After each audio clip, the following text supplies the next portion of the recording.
Bonjour à toutes et à tous. Merci à 50 Partners de me faire participer. Je vais vous raconter une petite histoire. Et cette petite histoire, elle commence, si j'arrive à voir la photo du démarrage. Ah non, c'était avant, voilà. Elle commence par l'histoire d'un petit garçon. Vous voyez cette image? Un petit garçon qui est tout simplement triste. Ça aurait pu être l'image de mon garçon qui s'est fait harceler à l'école parce qu'il était fils d'agriculteur. J'ai cherché à comprendre, vous avez peut-être vécu ça un jour parce que votre fils était, ou votre fille, roux, blond, gros. Voilà, ce harcèlement vous tape et vous prend aux tripes. Alors je me suis dit, il faut absolument que j'arrive à expliquer, voilà, parce que cette raison de harcèlement, c'était tout simplement le métier de son père, agriculteur.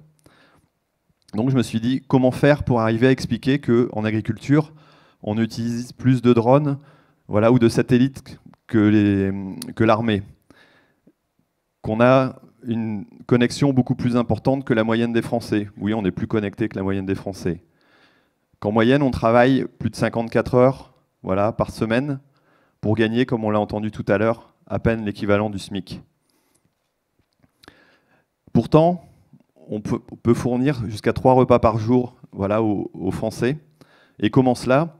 Eh bien, tout simplement, notre métier, notre définition, c'est de prendre des graines, de les semer, d'essayer de les faire pousser au mieux, d'éviter les agresseurs, de les faire avancer. Ensuite, cette plante, on va la donner peut-être en alimentation à un animal qui va la stocker, c'est son rôle.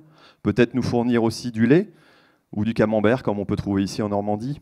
Et donc, aussi de pouvoir l'utiliser pour alimenter tout simplement les Français.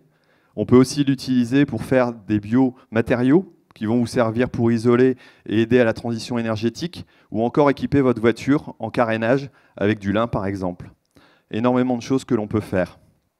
On peut aussi, bien entendu, produire de l'énergie avec les biodéchets qui vont permettre de compenser peut-être les problèmes de gaz qu'on aura, et demain aussi d'équiper nos exploitations de photovoltaïque pour avoir là aussi un peu plus de résilience en termes d'énergie.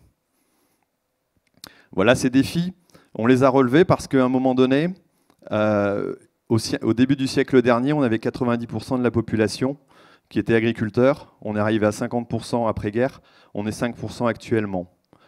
On les a relevés aussi parce que mon père, lorsqu'il vendait des pommes de terre ou des carottes à l'époque, il y a plus de 30 ans, les vendait au même prix que moi je les vends maintenant. On a donc économisé, on a réussi à répondre à ces défis. Répondre aussi à des défis de production. On produit actuellement 3 fois plus que ce que le faisaient les agriculteurs justement après-guerre. Sur la qualité, la sécurité alimentaire, même s'il existe toujours des problèmes, on a quand même drastiquement amélioré les choses. Et pour expliquer tout ça, eh ben, j'ai voulu me mettre tout simplement sur les réseaux sociaux. Et je suis devenu youtubeur. Oui, à plus de 40 ans, c'est possible. Même si ça ne se voit pas, je vous l'accorde. Et donc, j'ai voulu expliquer mon métier au quotidien, pourquoi j'utilisais des engrais, pourquoi j'utilisais des pesticides, pourquoi c'est compliqué de s'en passer, et puis de montrer exactement tout ce qui se passe dans ma ferme, voilà, pour que les gens puissent regarder la réalité. Petite consécration, hier soir j'ai atteint les 100 000 abonnés, juste pendant la soirée qui était organisée par 50, je pense que voilà, notre histoire est liée. Mais cette réflexion aussi, à expliquer mon métier devant le public, m'a poussé à réfléchir aussi moi sur mon organisation. Et je suis parti dans l'agriculture de conservation des sols.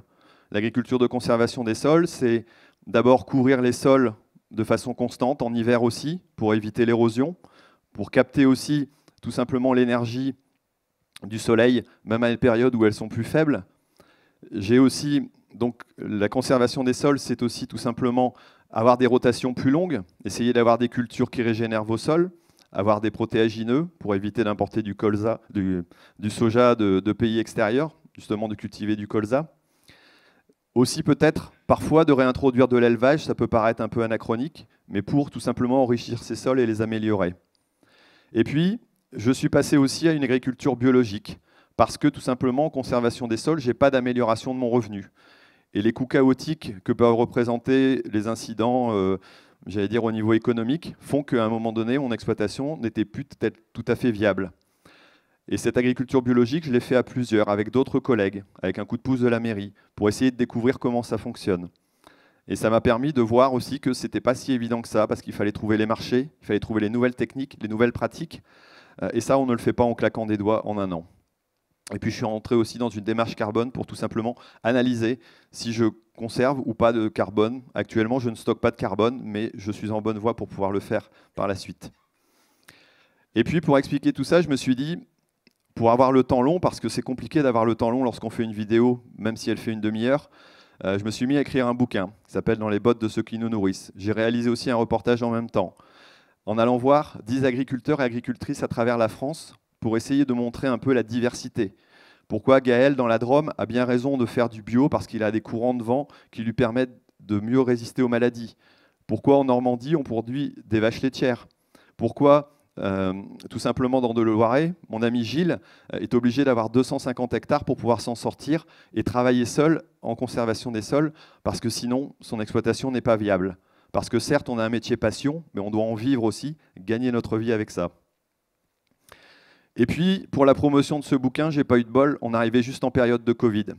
Alors du coup, une idée est venue, pourquoi pas prendre un tracteur et aller traverser la France pour aller expliquer notre métier au grand public, à des décideurs, mais aussi aller rencontrer d'autres agriculteurs pour leur bouger les idées, parce que c'est vrai que notre milieu, parfois, est un peu sclérosé.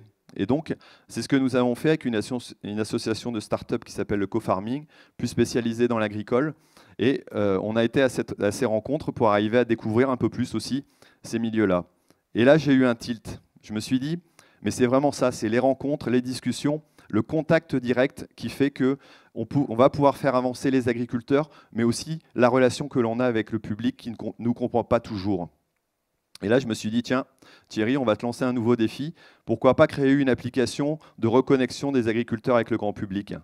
Je ne parle pas d'un Mythique ou alors d'un Tinder. Hein. Non, non, c'est pas pour un coup. Hein. C'est simplement pour pouvoir essayer de reconnecter sérieusement en proposant aux agriculteurs d'ouvrir un calendrier qui leur permettra de proposer, pourquoi pas de faire découvrir la traite des vaches. Pourquoi pas faire découvrir à ses voisins aussi les cultures qu'il a dans ses champs. Ou alors de proposer une immersion complète, c'est-à-dire de faire venir un habitant pendant une journée et lui faire découvrir sa réalité. Et je pense que comme ça, avec des entrepreneurs comme vous, avec des élus, avec des décideurs, mais aussi avec des citoyens, on pourra faire avancer l'agriculture vers la voie qu'elle doit avancer. Alors maintenant, pour clôturer ceci, je voudrais dire que ce dont je suis le plus fier, ce n'est pas les 100 000 abonnés que j'ai. Ce n'est pas non plus, j'allais dire, d'avoir été le best-seller de mon éditeur au niveau du bouquin. C'est parce que mon fils, Émilien, s'est installé agriculteur aussi. Il est la 13e génération de Baillés qui sont agriculteurs à l'os. Et moi, c'est Thierry, agriculteur d'aujourd'hui. Lui, il s'est mis sur Insta en se mettant Émilien, agriculteur de demain. Et peut-être qu'on aura un jour l'agriculteur du futur aussi qui sera dans notre famille. Merci.